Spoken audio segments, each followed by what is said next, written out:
నమస్కారం NSTV news కి స్వాగతం. నా పేరు సంధ్య. ముందుగా వార్తల్లోని ముఖ్యాంశాలు. నా సేవలు అనుకున్న వారు నాకు అండగా ఉండాలి.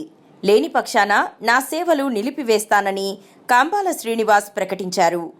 జంబూపట్నం గ్రామంలో గొడుగులమ్మ తల్లి అన్నదాన కార్యక్రమంలో పాల్గొని మీడియాతో మాట్లాడుతూ ఆయనపై తన పాలు పోసి పెంచిన కొంతమంది వ్యక్తులు నాపై దాడి చేస్తున్నారు, ఆవేదన వ్యక్తం చేశారు. నా ఎదుగుదల, నేను చేస్తున్న సేవలు చూసి ఓర్వలేక కొంతమంది పెద్దలతో కుమ్మక్కై నాపై దాడికి దిగి నోటికి వచ్చిన మాటలు ఆడుతున్నారని, నన్ను డబ్బులు డిమాండ్ చేస్తూ లేనిపోని ఆరోపణలు నాపై చేస్తున్నారని మీడియా ముందు తెలియజేస్తూ ఎవరైతే నాపై దాడికి దిగారో వారిపై చట్టపరంగా వారిని శిక్షించడానికి నేను ప్రయత్నిస్తున్నానని తెలియజేస్తూ నేను చేస్తున్న సేవలు అందుకున్న ప్రతి ఒక్కరూ కూడా ఇటువంటి ఆరోపణలు జరుగుతున్నప్పుడు నా వెంట ఉండాలని కోరారు.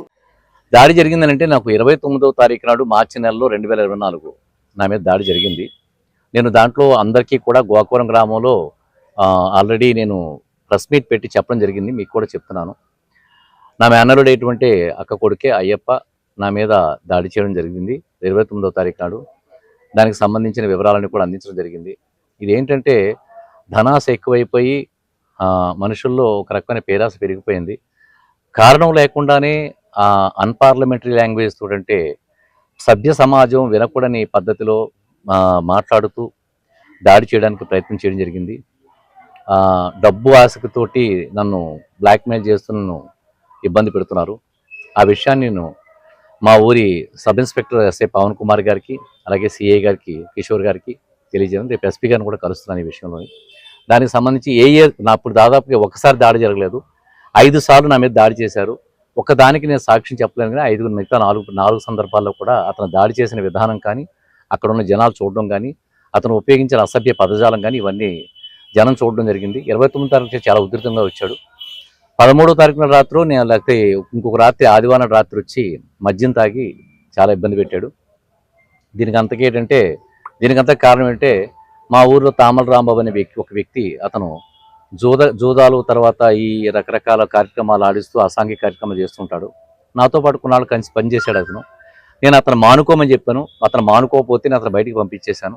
అతను బయటికి పంపించేసిన ఆక్రోషంతో ఇతను నా మేనలుడు అయ్యప్ప, అతను తోడున్న కట్ట కళ్యాణం, అలాగే కొంతమంది ఎవరైతే ఉన్నారో వాళ్ళు, మా తమ్ముడు కూడా ఉన్నాడు ఇందులో, మన కంబాల మురళి అనే వ్యక్తి, వీళ్ళందరూ ఏంటంటే ఒకటిగా మారి నా మీద దాడి చేయడానికి ప్రయత్నించడం, రకరకాలుగా చేయడం.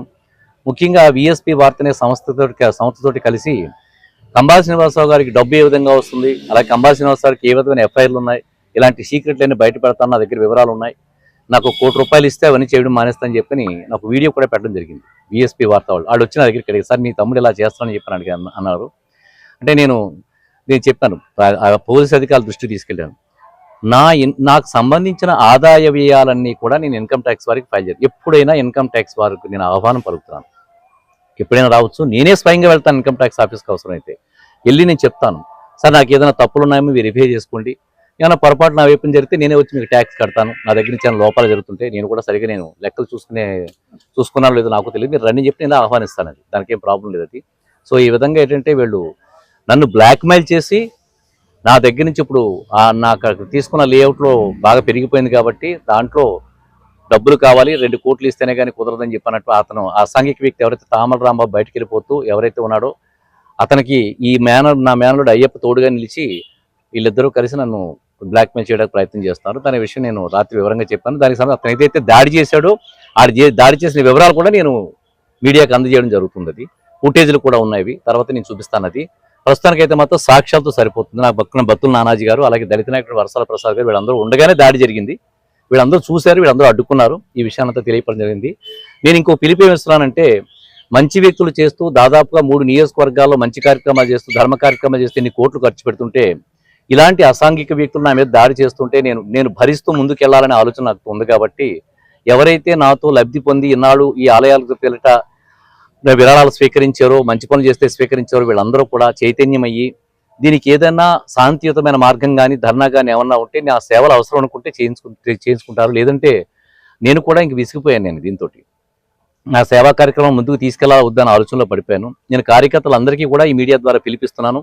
ఒకవేళ లేదండి మీరు ఇస్తే మాత్రం తీసుకుంటాం, మీకు సంబంధించిన మంచి చెడు మాకు అవసరం లేదని చెప్పాలనుకుంటే మాత్రం నేను కూడా అది దానికి సంబంధించి మరి నేను కూడా ఆలోచించుకోవాల్సిన పరిస్థితి వస్తుంది. జై శ్రీరామ్.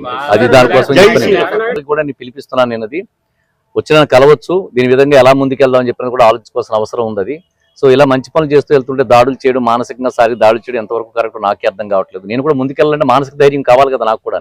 అంటే మంచి పనులు చేసినా కానీ ఇలా చేస్తారనే భావన నాకు వస్తుంది. అది సో ఈ విషయాన్ని ప్రజలందరికీ తెలియజేస్తూ మీకు అంబాల్సిన అవసరం. భారత్ మాతకి జై. జై కమలా.